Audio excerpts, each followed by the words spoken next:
wrap the PVL up without looking at some highlights in the heart of volleyball. That's right, we're going to go back down memory lane, recent memory lane. Still with us to discuss some of the PVL's greatest hits is a volleyball analyst, Neil Flores. Neil, let us, I don't know if we're going to shed tears like some that were shed yesterday. But what we're going to do is we're going to roll some photos here on our big screen and we're going to look at them together. And of course, boom, Neil, both of you were there for majority, if not most of it. So let's roll the first one here. And of course, Coach Tai reuniting with a lot of familiar faces. Such a winning program. The Ateneo program, and yeah, it just warmed so many hearts. Right, and speak as an Atenean, ex-Atenean yourself, because this is a historic group also. Yeah, there's so much writing in this picture kasi you see the different generations. Jem was there to start the volleyball program for Ateneo, but then she passed on the baton to Jade Guzman, Dina Wong, and who would have thought that the girls in that picture would be rivals in the pros. So we just see the program of Ateneo in this picture. Yeah, and then you have Eliza, Ella, and Denen who won, you know, those couple of championships together, which also drew those big crowds. By the way, not in the picture and in that moment that night was Coach Roger Goreyev. That's true. Who was also watching with Coach Tai, and they have history with Jem and everybody else. All right, doon naman sa kabila. What a moment for the Choco Mucho flying. What a conference for them, Neil. This was the time that they officially punched their ticket into that finals. And nakatalikod man sila, you already feel the joy that they feel in that picture. Coach Dante, very busy coach. Kung may coach of the year, of course, ibibigay natin sa kanya. Great point. A great finish Great point. in terms of coaching, in the Spikers turf, and also in the PVL. Right.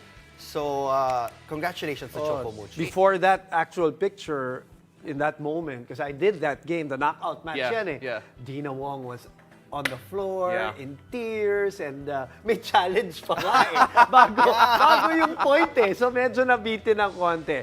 But what a year also by Cignal HD Spikers. Always now a consistent challenger, able to defend their bronze medal. Yeah, they're very consistent, always, most of the time in the podium, but I'm sure that they're very hungry for a gold or a silver finish in the next coming conference. I've heard that they will be beefing up. Ano to? I've heard that there are good things to come for the Cignal HD. Really? So, abangan na lang natin yan. Wow! Okay, that's a reminder that whatever Neil says is normally true. Yeah. Pero what will it take?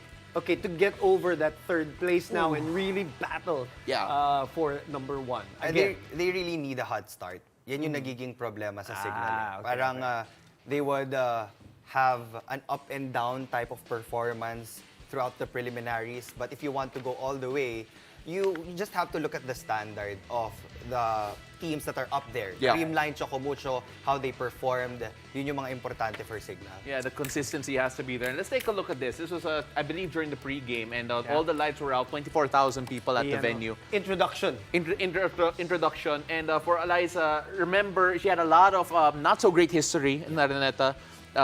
But then that night was special for so many reasons, and I think doing that in front of 24,000 people made everything sweeter. Yeah, that was her first championship, if I'm not mistaken, in Araneta. So nawala na daw yung curse of Araneta. But this was such a beautiful moment because aside from the actual game, we also have to commend the production team behind the scenes because they were the ones who thought of doing this and for Eliza, executing it perfectly. It was such a warm opening for the PVL that night. And we broke records. I mean, the fans came out. Kung meron pang space, baka nagpapasok pa tayo sa Araneta. See, Eliza, by the way, is part of the biggest crowd and the second biggest crowd. So she knows a thing or two about those things. And we talked about the beach volleyball of CC Rodina. Of course, half of that story is Bernadette Pons. And also, what an integration for her into Creamline, Neil.